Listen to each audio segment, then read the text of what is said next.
ଆଜିର ସମୟରେ ସୋସିଆଲ ମିଡିଆରେ ଧର୍ମକୁ ନେଇ ବିବାଦ ବେଶୀ ବଢିଛି। ଖ୍ରୀଷ୍ଟାନ ଧର୍ମର ଯୀଶୁ ମସି ଓ ହିନ୍ଦୁ ଧର୍ମର କୃଷ୍ଣଙ୍କୁ ନେଇ ପ୍ରଶ୍ନ ଉଠାଯାଇଛି।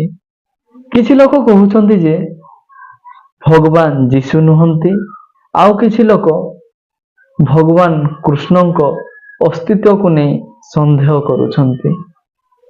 କିନ୍ତୁ ଧର୍ମ ଓ ଭଗବାନ ଉପରେ ଏଭଳି ପ୍ରଶ୍ନ କରିବା କେତେ ଠିକ୍?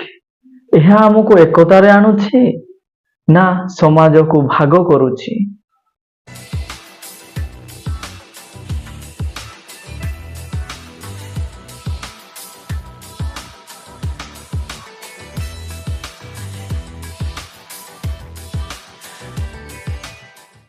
ଧର୍ମ ସବୁବେଳେ ବିଶ୍ୱାସ ଓ ଆସ୍ଥାର ବିଷୟ ହୋଇ ଆସିଛି।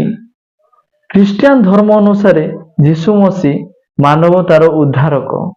ସେହିପରି ହିନ୍ଦୁ ଧର୍ମରେ ଭଗବାନ କୃଷ୍ଣଙ୍କୁ ବିଷ୍ଣୁଙ୍କ ଅବତାର ଭାବେ ପୂଜା କରାଯାଏ।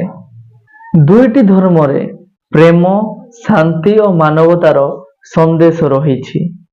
ତାହେଲେ ଏହି ବିବାଦ କାହିଁକି? ଆମେ କାହିଁକି ଏହା ଭାବୁନଥାଉ ଯେ ସମସ୍ତ ଧର୍ମର ଲକ୍ଷ୍ୟ ଗୋଟିଏ, ମାନବତାର ସେବା ଓ ପ୍ରେମର ପ୍ରଚାର? ଏଭଳି ବିବାଦ ସମାଜରେ ମାତ୍ର ଦ୍ୱନ୍ଦ୍ୱ ଓ ଭିନ୍ନତାକୁ ବଢ଼ାଏ। ଆମେ ଏହା ବୁଝିବା ଆବଶ୍ୟକ ଯେ ପ୍ରତ୍ୟେକ ଧର୍ମ ନିଜ ନିଜ ଉପାୟରେ ସତ୍ୟକୁ ଖୋଜୁଥାଏ। ତେବେ ଚାଲନ୍ତୁ ବିବାଦକୁ ଛାଡ଼ି ଏକ ଏମିତି ସମାଜ ଗଢ଼ିବାକୁ ଚେଷ୍ଟା କରିବା ଯେଉଁଠାରେ ସମସ୍ତ ଧର୍ମର ସମ୍ମାନ ହୋଇଥାଏ। ଯୀଶୁ ମସି ହେଉ କି ଭଗବାନ କୃଷ୍ଣ, ତାଙ୍କର ସନ୍ଦେଶ ହେଉଛି ପ୍ରେମ, କରୁଣା ଓ ଶାନ୍ତି। ଆପଣଙ୍କ ମତ କ'ଣ?